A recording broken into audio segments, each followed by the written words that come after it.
What's more valuable, $500,000 in cash or a meal seasoned with the wisdom of a luminary? This is the tantalizing question that sparked the birth of a groundbreaking show, Lunch with the Luminary. This week on Lunch with the Luminary, I have Yolanda White. Yolanda is the CEO of DAYO Women, a fashion brand reimagining loungewear for the modern woman. She is amazing, and her clothing is just out of this world. When I first came across her clothing, I wanted to make sure that it would fit with my, my shape and my where I have lack and where I have more. And she did an amazing job of helping me style myself and all the different concatenations. She's a dynamic fashion leader, a board member of Meals on Wheels in Atlanta. She's the mother of 2 young, amazing men, and she is a transitioner into entrepreneurship. She spent over 15 years leading corporate marketing teams at Coca-Cola. And we have the opportunity to listen and learn and lunch with her today. Yolanda, thanks for joining me. I'm so excited to be here. Thank you for having me. Of course. What do you think about lunch? I think it's delicious. We have salad here, rice, a little protein. I'm a veg out on the veggies on here. It's good. I love it. Veg out on the veggies. So I talked about your transition from Coca-Cola to entrepreneurship. I also took that leap. Ooh, and it's so a leap. Okay. That's what I was going to ask you. So what was that like for you? Wow. I think, starting off, it really was about being brave, courageous, and having an abundance of faith and belief. And what about an abundance of money? Oh, it took that too. Okay. Let's talk about it. I think for the first time, I really had to have the courage to invest my own money in an idea that I truly believed in. And it was the first time I've ever done that. I think I've invested in me in terms of education, right, in terms of dressing the part for corporate America. But to fund and fuel an idea, that really was the biggest part of the transition. And there were a lot of things that went into that transition, honestly. I mean, understanding what it meant financially, aligning with my financial advisor, building budgets, making sure that there was enough runway in order for me to build the business. There's a lot that goes into the financial heft of making sure that we were set up for success. Yeah. So how did you know it was time to make it? Because I assume, like me, you were thinking about it for a while before you actually did it. I wasn't, no. 2 weeks? Maybe, something like that. No, I have always been a leader that believes in purpose. I believe in loving what you do. And when you love what you do, you're successful, whether that's in corporate, whether you're an entrepreneur. If you love it, you can go for it. Well, I reached a point at Coca-Cola where I loved all the people I work with, but I didn't believe in some of the strategies and what we were driving. And so that led me to really start to ask the question, what is it that I truly love? And it was helping women, making sure that women could see themselves. And I just think that we're at a real turning point in society today where women are carrying families, they are caring for their elders, they're in big roles in different companies. And so this has created this really dynamic time for us as women, but it also means that we nurture everyone else and everything else, and we forget about ourselves. So that was sort of the genesis for me to start thinking about how can I nurture women in a new and different way. Well, if it makes you feel any better, I feel hugged. Oh! I feel like this feels like a hug. It is a hug. So how did you know? Okay, so that's okay. Great. So then how did I know? Yeah. I think, to your question, it's not a or don't know, in my opinion. Okay. I think I was just ready to believe in the idea. And once I had the idea, which really came from a conversation. I haven't told you how DAYO started. So I was on the phone with my girlfriend. I'm having a conversation. And she says, Yolanda, my marriage is failing. And I'm like, oh my gosh, I can recall those words coming out of my own mouth. Okay. Right.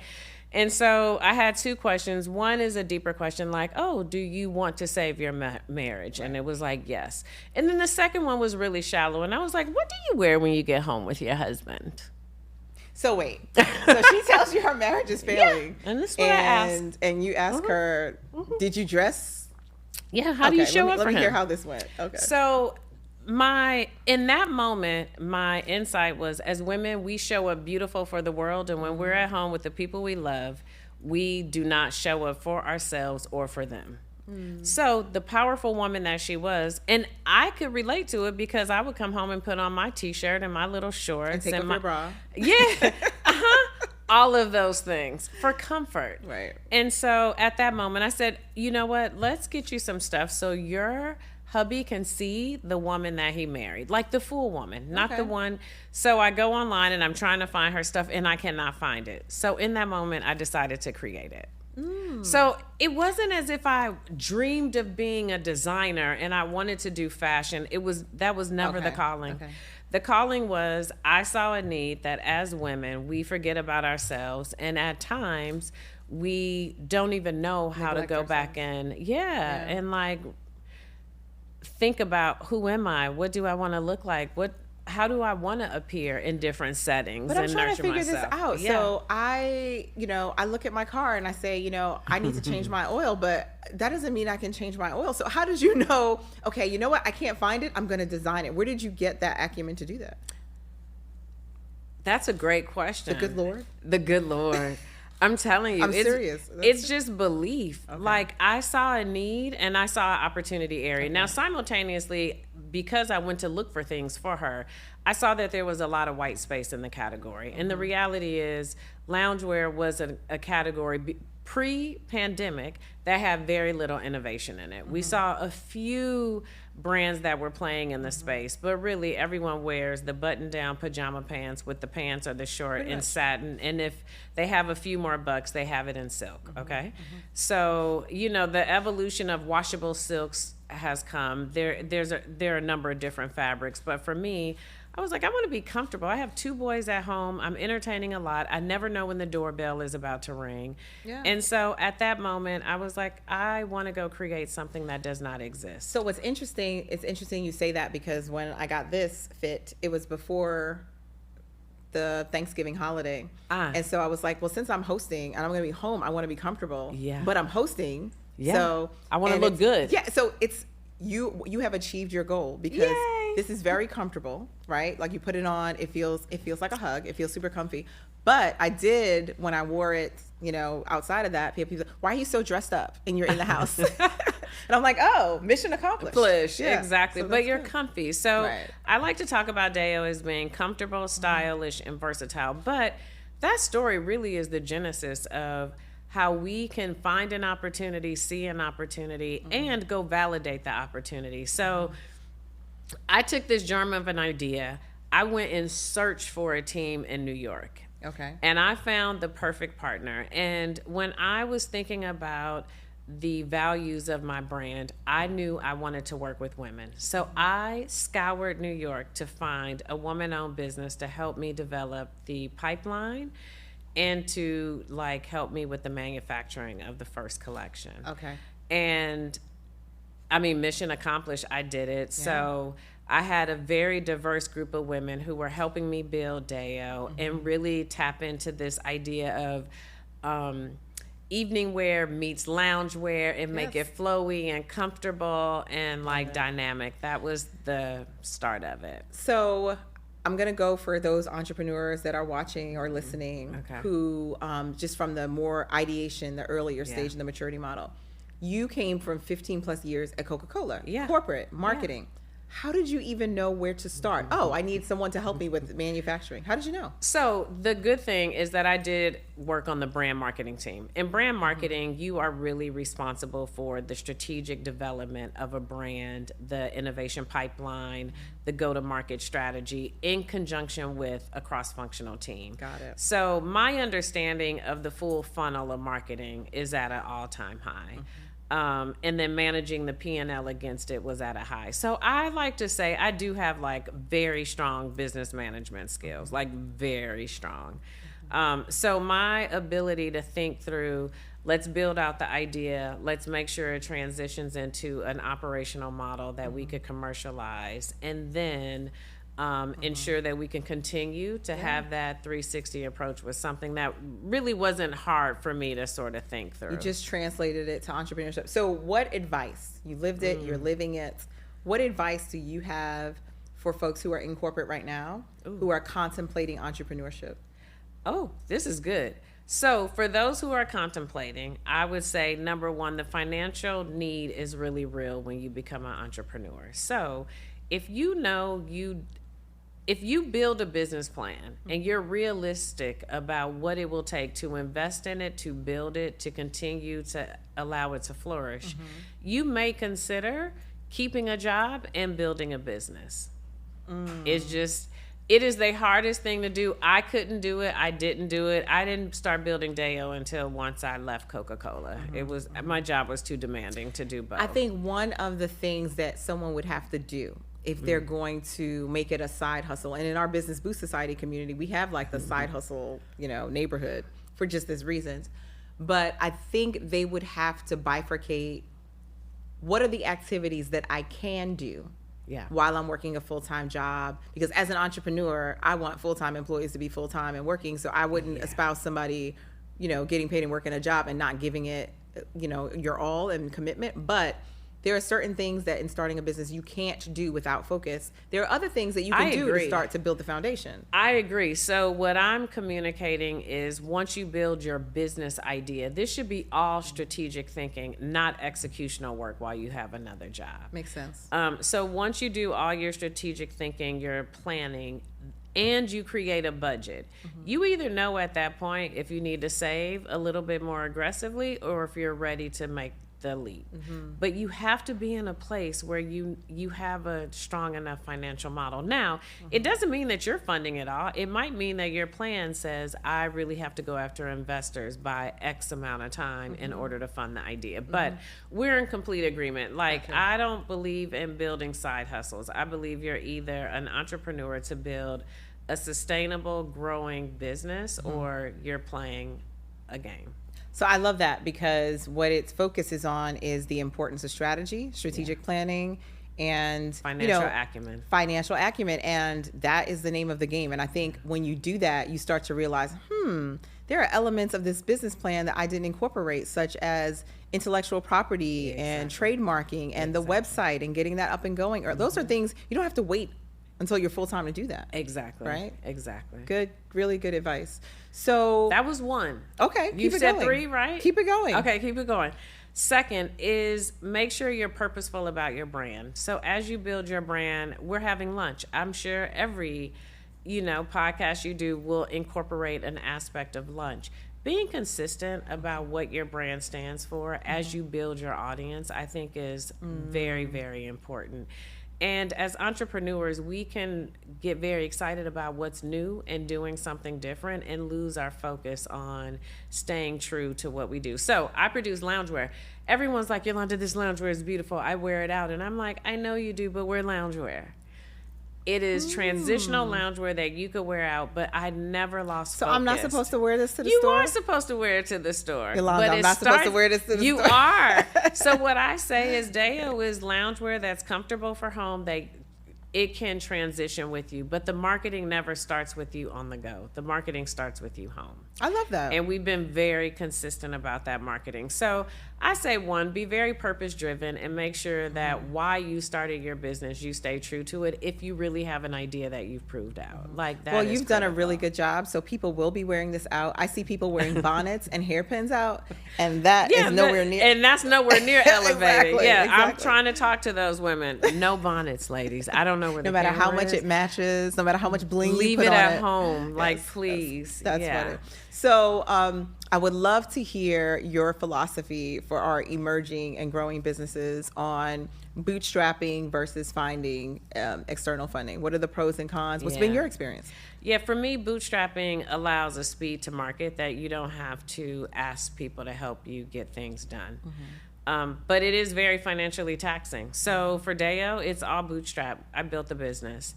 And it made me very purposeful for how I hired, what my business model was. So I didn't go get a bunch of full-time employees. I literally leveraged a more innovative approach where I found experts and created an advisory board. And then I had employees that were executing with agencies that I could contract and expand depending on where the business was at that time. So you built a network of other organizations like outsource. So I always talk about for I outsourced entrepreneurs. everything. Yeah. So I tell entrepreneurs, I'm like, to maximize your time, DDD, right? Yeah. Do, delegate, designate. And that third D is some things you can designate to an outsourced provider. It sounds like you found more of the third D. Yeah, Okay. I definitely did. And I will say, I had to cut out a lot of things that I feel like cost money in corporate America. So Okay. where you do the big cross-functional team meetings and it's an hour or an hour and a half, I'm like, cut it out. Have you Like, ever sat in those meetings and you just look around the room and you estimate like a salary over everybody's head? Yeah, And of you course. divide that by 2080 and multiply it by the 2 hours. And when you're paying it, you know exactly. I just pay for 6 people to be in a room And pontificate. Yes. When I should be doing that strategic leadership and literally go and let Love it. people know what to go do. Love it. So, So who's in your mastermind circle? wow. So I really do hold like some people that I work with from Coca-Cola near and dear to my heart. So I have I would say a circle of women from Coca-Cola that I will never, ever, ever let go. And so, when I go down my list, I'm like, oh no, there's Charlene Crusoe Ingram and Ingrid Saunders Jones and Katie Bain, and the list goes on, even to people who are at peer level for me. You can learn from everybody. That's Learn from something, everyone. But I mean, in this mastermind circle, these women have coached me from a professional development perspective. I can attribute one woman single-handedly made me a millionaire. This is what I love to say. Don't give her name out. I'm not, because you will write it, and yeah. But it's just because we worked so hard and we knew how to grow the business in the right way. So. Not that we're gatekeeping. We just want to be, we are gatekeeping. Actually, but we are. But we are. I think the lesson in that is that, well, how did you choose her? I'll let you share what the lesson Maybe is. she chose me. Maybe we chose each other. I tell people, relationships, whether it's peer or someone who is a mentor to you, it has to be a mutual connection, and you have to be willing to truly work at it. I think a lot of people come to the table and they're like, oh no, you can help me. And I'm like, really, these relationships, we help each other. It's a synergy. It really is. Right? So I have mentees today that tell me, oh my gosh, Yolanda really helps me. And I'm like, oh my gosh, you help me. Like, I don't even know if I believe fully in the mentor-mentee terminology, because I do feel like it is a mutual learning experience. There's an together. assumption that there's more value on one side than the other. It is. But to your point, and I don't know about you, but for every contact, even if there's someone who I feel can add significant value to me, I always come to that conversation or into that relationship with what is there with them, which is the what's in it for me. What is it that would be valuable to them? And I guide the discussions based on that. Yeah. You know? I am the same way. That's also part of my issues on accepting help, but that's a Taurus thing. Okay, we'll talk about that. Yeah, I have that sometimes too. But I think mutually beneficial relationships are really important. Yeah. So Mastermind Circle, what I would add to that, my family is very critical. So one of the things that we do as a family is we take time to make sure we pour into each person's business. And so, if you ever come to a DAYO event, there will be family in the room. It's just the way we are. So we not support to stereotype, each other. but that is, in my experience, that is a very non-U.S. approach. Yeah. And so where do you think your family has started? And it's a wonderful tradition. I think more of us should do it. But where do you think that, what's the ideology of that? Yeah, we have a lot of entrepreneurs in the family. And so it's a way to cut down on expenses and still leverage the expertise that exists within the family. But my mother and aunt dedicated their life to building an organization that helps women-owned businesses. So I think it's kind of in my DNA. Yeah. But I think it's so important. There was a gentleman that I met, I remember this, in Tobyhanna, Pennsylvania, and had a conversation with him. This was back in the day when like everybody in New York wanted to move to the Poconos. Okay. Like it was like, oh, there's going to be a bus and a train. Exactly. And you can get a house for $20 and that type of thing. But anyway, he owned a hotel there in Pennsylvania, and we hit it off when we were talking, and he shared. I said, well, how did you come? He's like, I've only been in this country for X amount of time. It was some short period of time. And I said, how did you come to own a hotel? Like, you were playing Monopoly quick, fast. Like, how did you come to own a hotel?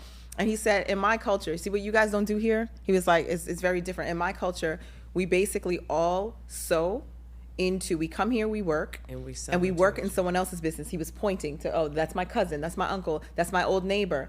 And they work in your business, they save money, and then the next pot of money goes to the next person to open their business. Yeah. It is truly cooperative economics. Yeah. And that's something that I wish we had more of in the US. Well, if you don't do it financially, you could do it in time.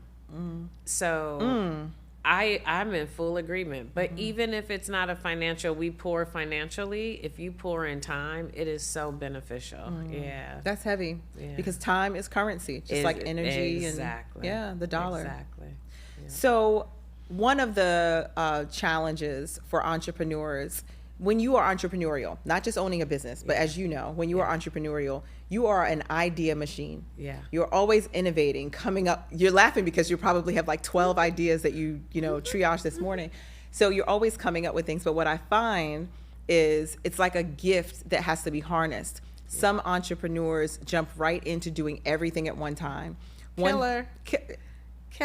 Keep going. Exactly. But one thing that I love and respect about the DAYO brand is that at least you were introduced to me with your clothing line, Yeah. but you have since expanded in a very Yeah. deliberate way. Talk about that. Yeah, I mean, our company is really built around self-love.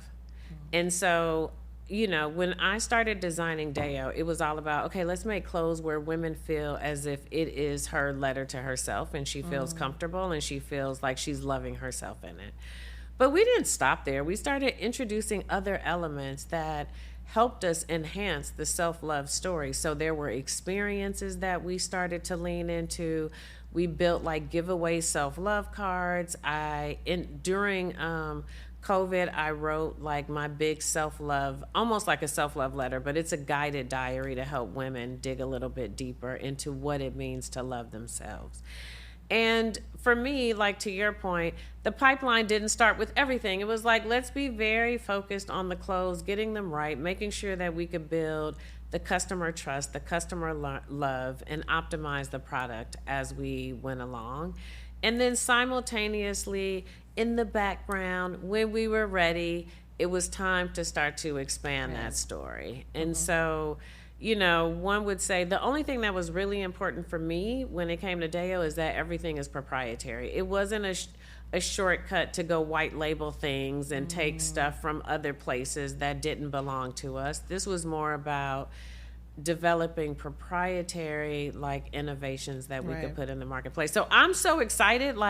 Yes, we've evolved from clothes. Now we have our diary. It's on here, you guys. The diary, we have our self-love cards. And I mean, so let's see the diary. So Okay, so I here we start go. with the diary, and this is basically going like a workbook. Yeah, so this is like a workbook. And in here, what we tried to be purposeful about, it's stories, it's quotes, and there are exercises to help you dig deeper. So is it like a prompt? It is. Okay. So we went we're missing one thing because we have these colored pencils that go with it that are they're fabulous, but I won't create that here. But everything is like creative. So it is designed to open up your creative senses and let you reimagine, allow you to be introspective about your life and to dig deeper about what are the things that I love about myself or I need to discover in order to better love myself. So I would start love with to give that this. to some teens. Let's do it. But I started with this. Tell me 3 things you love about yourself. 3 things I love about myself. I love my ability to think on my feet. Love it. So that I love. I love and appreciate this is hard. It feels weird, but Exactly. I love and appreciate my oratory skills. Yep. I do. That serves You me are well. And gifted. I love that God has put in me an addiction almost to serving other people. I love it. Yeah. I have asked this of thousands of women, and they always give me behavioral or attitudinal attributes. And so what I do in this, dig deeper. I want to know the physical attributes you love about yourself. I want you to embrace yourself in front of a mirror and when you're not in front of a mirror, and what you feel and what you see. And so that's what that book is Because the designed first thing to you do when you look in the mirror is you critique. Yeah, Whether you're it's not for- thinking yeah. about your oratorical skills in the mirror. Sure not. You're thinking about, do my lips shine enough here? Do Look I at those love oratory skills. Exactly. Do I love the way? Yeah, it's Right. popping on my face. So Right. The book is designed for you to continue to embrace the things that you know you've worked so hard to build from a skill set, from a behavioral, from an attitudinal perspective. But to go even deeper in a world that tells us every day we're getting too old, we're getting too big, whatever the two is, this is designed to say, take that noise out of your life and like take a close look in the mirror. So I am a big fan of solo vacations. Oh, that's a good So one. I do solo vacations. So I have family vacations. You could do a vacation. Yeah. But I do regularly Yeah. solocations, right? is Or I great. call them me-cations. And so I love this lounge in self-love because I'll bring a book to read or an audible. Exactly. But this is something, and then I'll force myself in a good way to like introspect. I love it. This is a really good tool. I love it. And I tell women to go on a date by themselves. all the time. So that is in the cards, which we'll talk about. Like, do it by yourself. But I met a woman who was 30 years old. She was younger than me. That's why I was like, there's no age thing. And she said, Yolanda, I take myself on a date. And this is like during COVID. And I was like, that is an amazing idea. During COVID, maybe she had to take No, herself on a date. I'm just- this is how I'm she kidding, I'm spends kidding. time with herself. Yes. So I decided to take myself on a date. Okay. And it was the most uncomfortable thing I could have ever done. I had them move my seat. I went to La Belle Bouquet, you guys, one of my favorite restaurants. Mine too. Okay, Really good cool. We'll risotto. go there Mondays. Half off bottles of wine. So I go there and I'm so uncomfortable. I asked them to move my table because I felt like I was too in the open and people were speaking to me and saw me. And I was like, but I'm by myself. Because we have been told that enjoyment is achieved when we're with other people. These are the myths that I'm breaking in the diary. I love that. So when I went on my first solocation to Was it Mexico, hard? No, I'll tell you what was hard. So to Mexico, it was great. I talk for a living, right? Even as a consultant, like I tell Okay. people I should really get paid by the word, and then it would Yeah. be great. So I went on the solocation to Mexico. It was great. I realized that I went an entire 24 hours. So I said hello to people. I just nodded without talking. That felt really good. The only time that I felt uncomfortable was when I went to dinner. And I was fine. I didn't care where they seated me. But then the mariachi band came through and I was like, can you tell them do not play in front of my table? Because I didn't want to have to like by myself in front of everyone, nod at the mariachi band. But anyway, other than Those that. are things that are real things. So I believe, like when you talk about my product portfolio in the line, these are things that I've taken the time to be purposeful to unfold the story in a way that women could receive it and participate. So it wasn't that I just started with here's the book and you guys embrace it. It was discover yourself, see yourself, like enjoy the loungewear, and then we can start to go into a deeper, richer conversation. So generally people will project on the outside something that reflects what's on the inside. Yeah. And so what did you learn about yourself in extending your brand to the self-love products you have? Well, I'll tell you, a lot of people don't project what's on the inside to the outside. So when people get in a dressing room with me, and yes, I do go into the dressing room and style women, they're always like, I don't want to be too sexy. And then when I style them sexy with their shoulder out or a little bit of midriff showing, they love it. Like, I never thought I could do it. But I was like, oh no, you didn't want to be sexy when we started, right? So I think like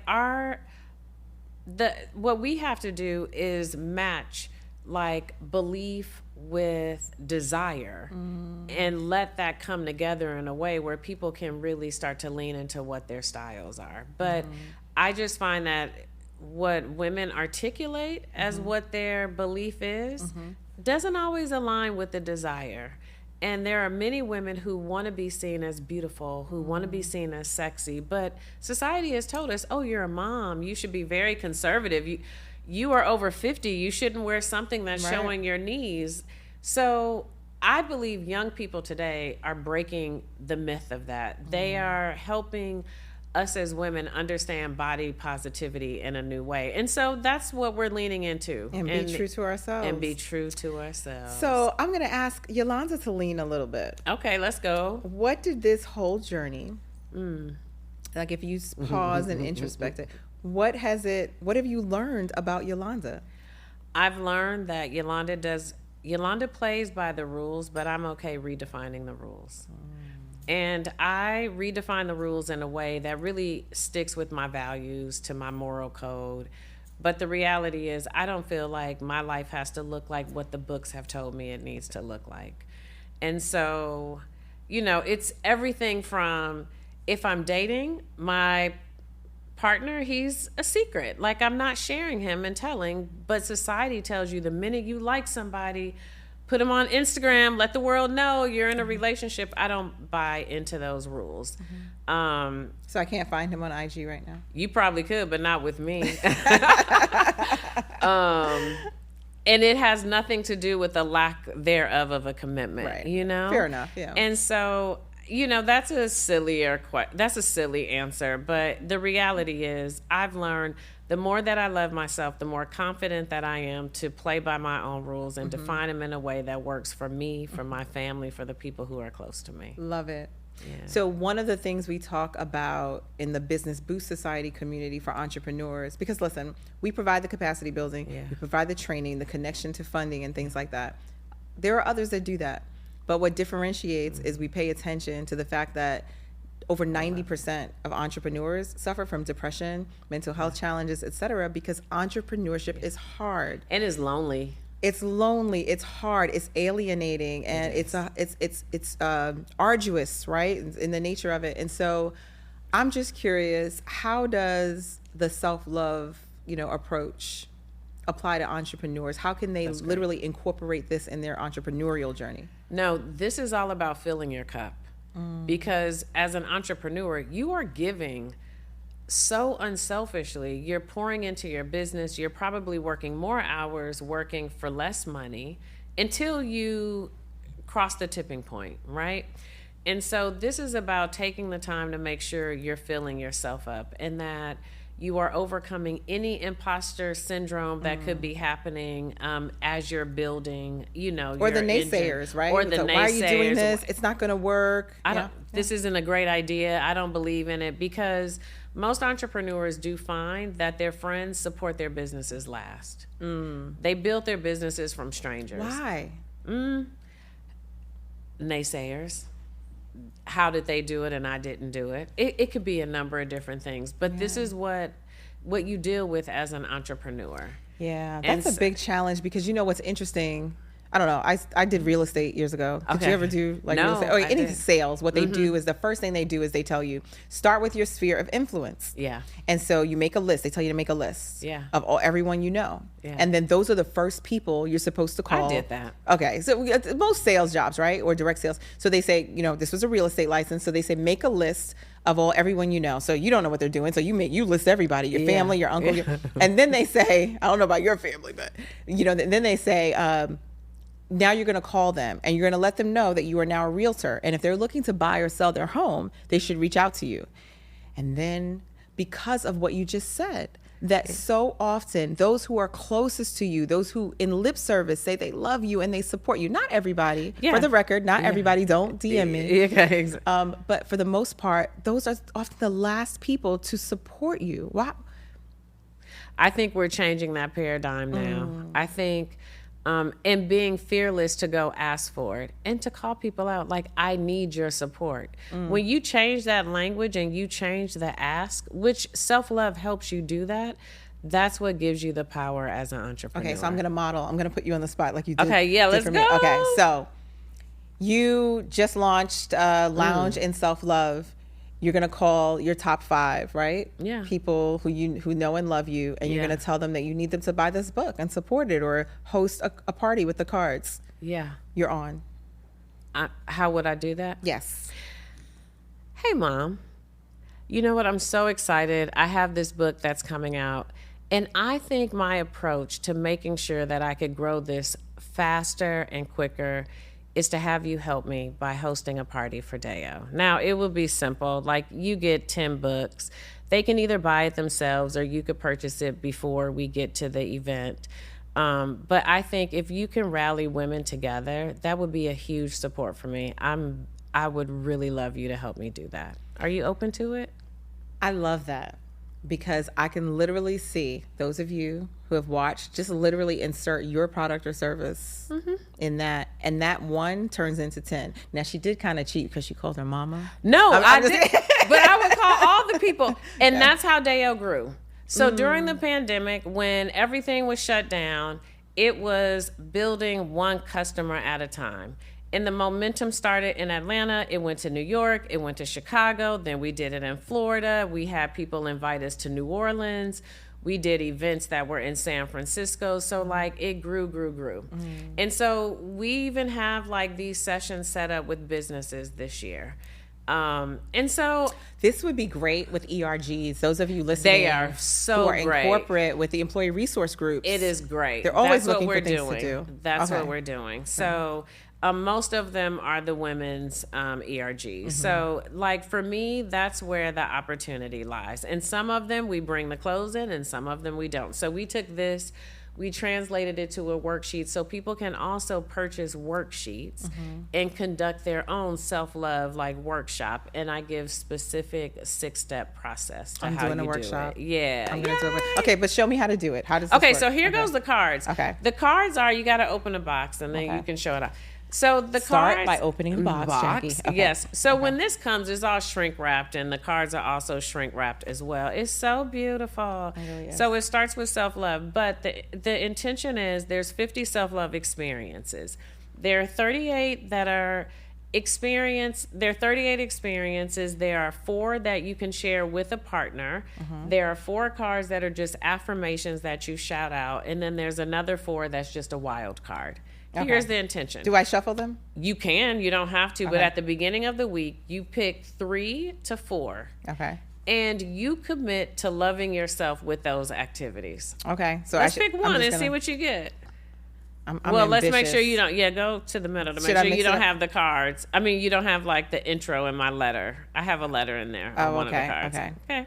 Well, hopefully I got, okay. Okay, turn so then one this over. is the beginning of the week. Yes, you can do it And on now Sunday or Monday. I'm going to, Let's go.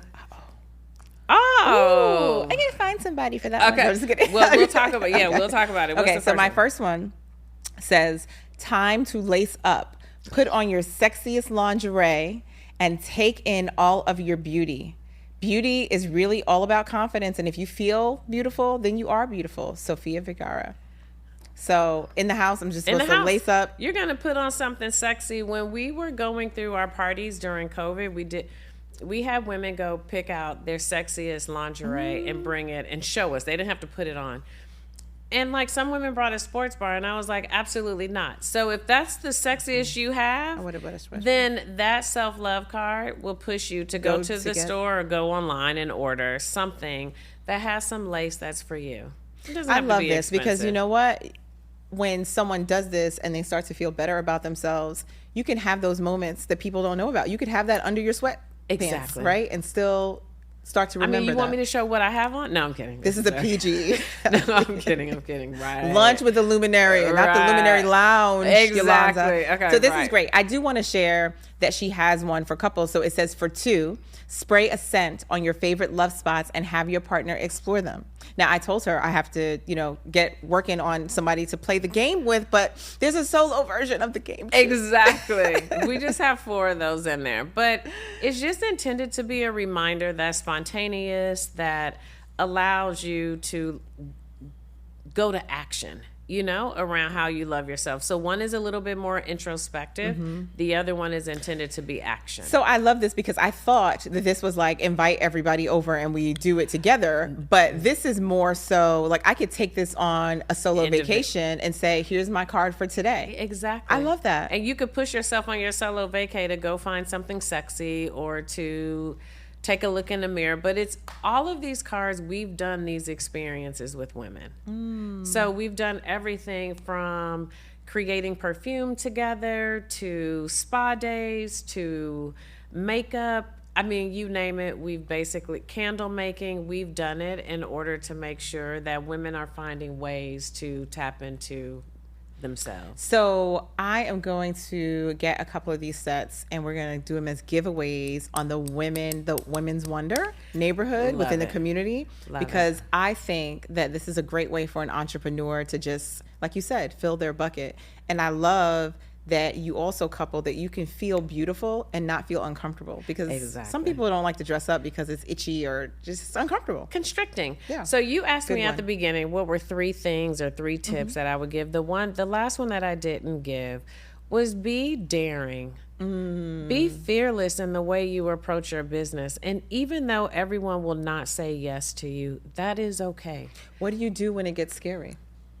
Self-love. That was a good segue to Like, the truth. go back and just, it's okay. I mean, I just feel like as women in general, we have to understand rejection is something that's normal. Men learn rejection very early. They're taught rejection when they approach a woman at the age of 7. We're pursued. So then when we start businesses and people say, no, Yolanda, I like self-love. I'm not convinced about it. I might be one of your late comers to it. I'm like, that is perfectly fine. Okay. Right. And you know what? To hear you say that, I think is a great nugget of wisdom and reminder to folks that are watching and listening, because you came from corporate, I come from corporate, and so we're accustomed to understanding that every no is closer to a yes. Exactly. And so, one of the things we talk about is exposure and things like that. And so I think that's what makes corporate executives really good entrepreneurs, but it's a really good nugget of wisdom for folks that don't come from that background. Don't give up. Don't give up. Keep working and be strategic about how you plan your business. Pivot in ways that are financially smart, that help you get to a profitability that is something you can sustain. Your products are therapeutic. From the clothes to the products, it just feels like, you cause people to stop and think. Usually when people think fashion, they think the surface, but it looks like what you're doing is you're causing people to stop and think about how you feel when in the clothes on the outside. So that's a lesson in and of itself. A purpose-driven business. So what do you need to boost your business? What would you want to do next? Gosh, so we are in a 2-year phase where we are starting to build out the self-love story and really anchor the company in a deeper way from just fashion to self-love. So our growth model right now really is focused on more B2B and driving distribution of DAYO. And so we've been very heavy to prove out the models, to build the proprietary tools with direct to consumer. Now we are shifting that focus. And so it's all about distribution. It's all about ERGs and big company like partnerships that we're really starting to take advantage of now. Channel partners. And so so what we need are advocates that allow us to put these wonderful tools in Target, in Walmart, in Bloomingdale's, in Nordstrom's, in Saks, like the places where women are going every day, and to have these retail outlets support women in new and different ways than what they've done before. And not just because it's a fad or it's the topic du jour. Exactly. Because it's needed. Such really, really, really good insight. Are you a mentor? Do you mentor? I mentor so many women. I love mentoring. I'm exhausted by mentoring. No, I'm kidding. No, I actually really, really love it. Her queue is full. Yeah, no, I really love it. But, we started the conversation. A mentee and a mentor need to be mutually beneficial to each other. Right. And it has to be a relationship that feels additive in both ways. So I love mentoring. It just comes natural to me. I think I've had like 17 mentors at one time. So That's I'm a lot. very, it's a lot. But in I'm very addition to like the people that you actually had to do performance reviews for? Yeah. So, but it's something I really love to do. Right. I love. It's definitely fulfilling. Yeah. So when it's all said and done, Ooh. What do you want your legacy to be? What do you want people to say about Yolanda White? That women empower other women, that women support women, and that Yolanda was one of those women who supported other women. I had one mentee tell me, and I think this is probably my greatest gift, was I've never had a woman who I knew I could trust that she would talk about me in a way, when I'm in the room or not in the room, in a way that uplifts me. And that's what I really strive to do. And you know what? If more of us had Yolanda Whites to do that, then it would make the journey so much easier. So much better. Speaking your name in rooms that you are not in. Let's dig into this lunch. Let's go. I cannot wait. This looks amazing. Awesome.